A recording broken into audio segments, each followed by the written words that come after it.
official anime video of 2020. If this is your first time on my channel, hi, welcome, thank you for clicking on this video.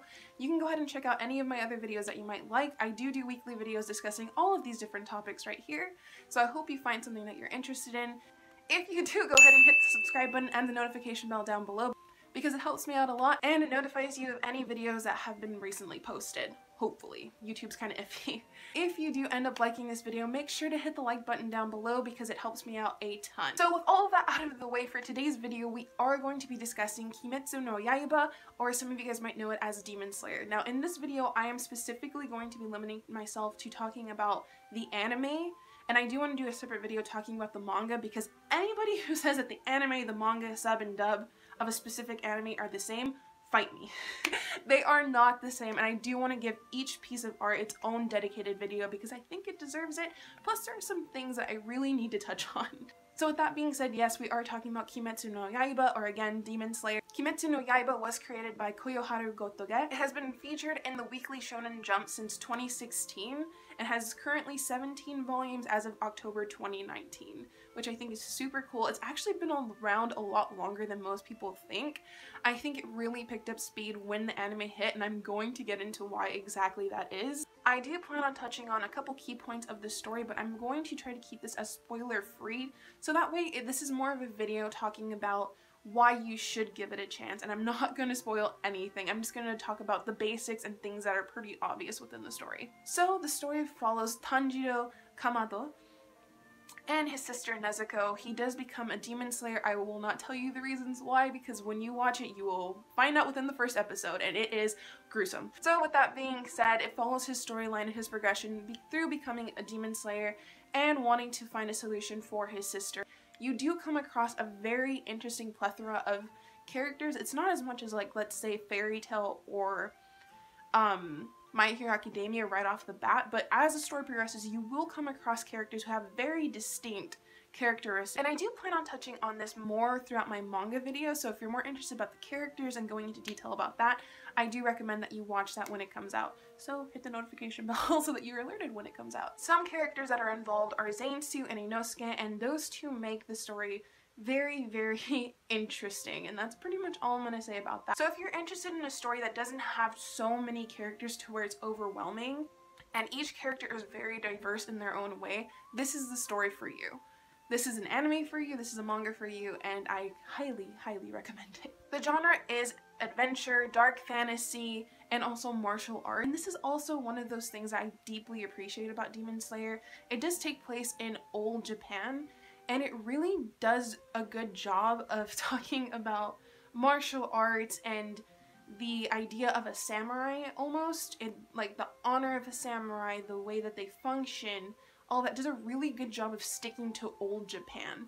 And I really, really love that because it takes us away from like maybe Fairy Tail, where it's in this completely different area, and Seven Deadly Sins in a completely different world. Most other manga take place in this fantasy world. This is taking place on Earth, but in old Japan, and I really, really love the idea of that. The anime did start airing from April 6th to September 28th, 2019, and from there it picked up so much speed. From a viewer standpoint and a consumer standpoint, this manga and anime has broken so many records in such a short amount of time that it's almost impossible not to talk on its good qualities. Yes, we can knock it for a lot of things, but I do want to start off on the positives. So, in my opinion, there are a couple things that make a really good manga and anime, specifically an anime. One of those things is animation, and I know every single different manga has its own style, its own art style. But with Kimetsu no Yaiba, or Demon Slayer, the manga and the anime are very different, and I think that this was a very good call.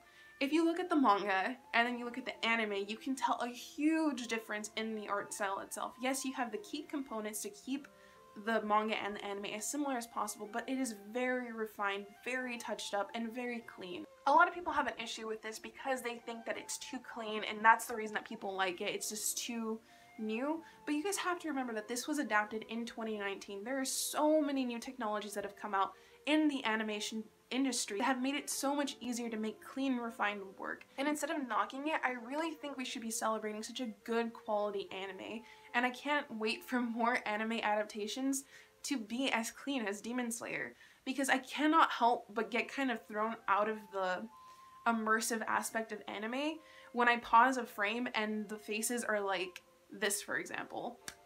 It just takes me out of the story. So when I can pause an anime and it have relatively clean images, even from background characters, I'm highly, highly impressed. And where I do see the argument of people only liking it because of the way it looks, I can't help but feel like that's something that we really shouldn't bash, because if an anime looks great, then that's one of the good qualities about it. And if people like clean anime, then I mean, that's just their style. And I know that that's not really focusing on the plot or anything, but you do, when you're watching an anime, you really do want to watch something that's worth putting your eyes through, because some anime, I will say, like older anime, I have a hard time watching because it's so hard to get into, because it's so, the animation style is not that great. One Piece is a really good example of that. It's very hard for me to get into because it's so different and so not clean, because it was a first of its kind, really. The anime started off not the greatest, and it's progressed so much. So again, I don't think it's something that we should be bashing, but I do understand where people are coming from. Another thing that I think makes anime such an amazing thing to watch is the music itself. An anime with bad music and an anime with good music can make or break the viewing experience, in my opinion. And Demon Slayer does such a good job at music and good timing for music, volume, the quality of music, and the overall feel of music. It is so good. You don't have abrupt music just coming in, and you don't have this weird plethora of music that's kind of like, okay, this is weird. Like, you ever have a playlist and you have like rap, metal, Christian rock or something, I don't know, and it just plays and it's like, whoa, this is too much, like this is like not right. For Demon Slayer, it is very, very consistent music. The sound of it and the feel of it is very consistent, but when you have different things going on within the story, like let's say a fight or a serious scene or a sad scene, they all sound similar, but they have different feelings to them. And I think personally that is something that is so rare to find in an anime. You usually have such different feelings, and it's kind of like, whoa, this is a little weird. The music itself is just so nice to watch, and honestly, just, it's so beautiful in my opinion. And my camera just messed up, so I hope all is well with the camera quality. Anyways, with the music, I really don't think that there's a negative to be said about it. If people think it's too traditional or whatever, like I don't think that there's a negative thing about it, and that's my personal opinion. I just think it's one of those things that just enhances the viewing experience altogether, because when people talk about manga and anime, it really is an experience. One is reading and kind of putting the pictures in your head, and some people don't have the ability or the imagination to do that, or the time really. And so anime is meant to immerse you in the stories and make it easier for you to do that. And I think music plays a big role in that. So I just think it's a major bonus in my opinion. One of the biggest things overall that can make or break an anime is the voices. And oh boy, are the sub and dubs so different when it comes to this anime.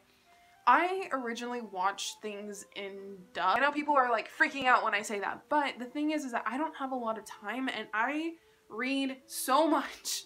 I read so much when it comes to school, when it comes to just reading for pleasure. It's so much that when it comes to anime and manga, like sometimes I just want to watch it and I don't want to have to dedicate myself to reading even more than I do. So it's one of those things that it's a personal preference, and I do understand that sub is a completely different experience than dub. And that's the point I want to make with the specific anime. So I actually originally watched it in sub, which was completely new for me, really. I don't really watch things in sub, like I said. But when I watched it, it for some reason made the viewing experience of this specific anime so much better, because I cannot lie, some anime, like let's say Dragon Ball for example, I just can't get over Goku's voice. I don't know. I understand that the story is so good. It's a classic for a reason. It has such like good qualities, but the voices sometimes I know, blasphemy, but I just can't get over it sometimes. But with this specific anime, the voices are so good, and such a good match to the actual character itself. Like Tanjiro has such a like Tanjiro voice, if that makes any sense. When you look at a character or even a person in real life, you can almost tell what their voice is gonna be like, and sometimes they talk and it's like what the hell? Like, I didn't expect you to have that voice, and it kind of messes with your experience of them.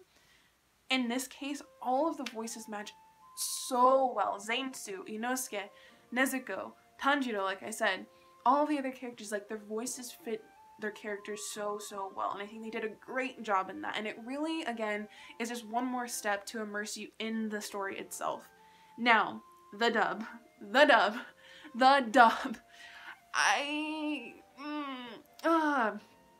No, like, let me just say no. For this specific voice cast, I didn't like it whatsoever. I think some voices are okay, but like, when you watch Demon Slayer, I recommend that you watch it in sub. And here's why. I want you to hear what the characters sound like in sub and how well it matches their character itself. And then take a look at the dub, especially for Inosuke's character. And I'm not going to say much about Inosuke, so don't worry, I'm not spoiling anything. But from the moment that you just look up a picture of Inosuke, which I will put up here, it's not a spoiler, I promise, he's in the previews and everything. So this is Inosuke. I immediately picture in my head someone rough, rugged kind of voice, kind of like not like, obviously because his like attire and stuff, I don't picture someone sounding like as clean cut as a normal person would be. And he's not. Like, you can obviously tell he's not a normal person that's like good etiquette or whatever. Like, he doesn't have that kind of voice. And in the dub, he's voiced by Bryce Papenbrook. And if you guys don't know who Bryce Papenbrook is, sorry, try saying that 5 times fast if you can't. He plays Sir Meliodas in The Seven Deadly Sins, which is a big one. Kirito. He plays in so many different main characters. But he has a very specific type of voice. It's very clear, it's very young, and it's very like, God, I don't know how to explain it. I'm gonna insert a very small clip here. This is his voice.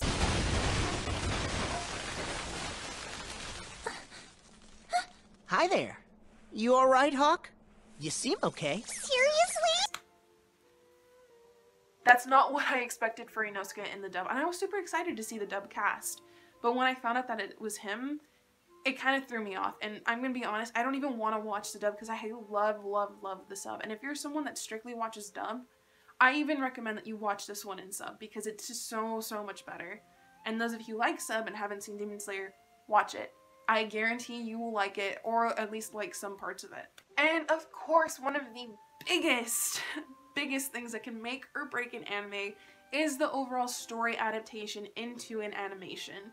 And I think it does a great job. In fact, I think it enhances the story 10 times over to have it animated, especially the way that it is. Like I mentioned before, it's so much cleaner than the manga itself, and there's like major plot points that happen in the manga that are obviously adapted into the anime, and watching those two side by side and looking at the manga panels versus the actual anime, you can see with this specific case, the animation is so much more than the manga panels are.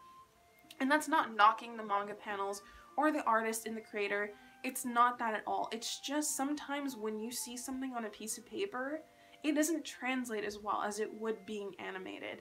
And in this case, I think that Demon Slayer was almost written like in fate to be animated. Do you understand? Like, it's great on its own, but it just gets that much better in the anime. Overall, I do see some of the problems with the anime and people being over the moon for it. I do see how it's kind of new age mainstream. What I mean by that is, again, the animation style is just so good, and that's the only thing that can be alluring to people. And I do see that that's kind of an issue because people aren't giving the time to some classics like Dragon Ball and One Piece and things like that are a little bit when it comes to animation, but really good when it comes to story. But I also feel like we're living in a world where things are kind of constantly going up, so we can't just knock a story that we haven't watched or given time to just because it's become mainstream. I think that's a myth, and I think that people need to stop doing that altogether. Just because a lot of people like something doesn't mean that you have to be against the norm in liking it. I think that that's something that's really a problem in the manga and anime like community. I think once something becomes mainstream is when people start hating it more, And I really think that we need to get around that because so many people like it. It has to have some good qualities. And I really feel like people that are a little stuck in their ways need to kind of start branching out, because you might be missing out on a story that's really, really, really good. And in this case, Demon Slayer has my complete approval. Everything within the anime itself is so, so, so good.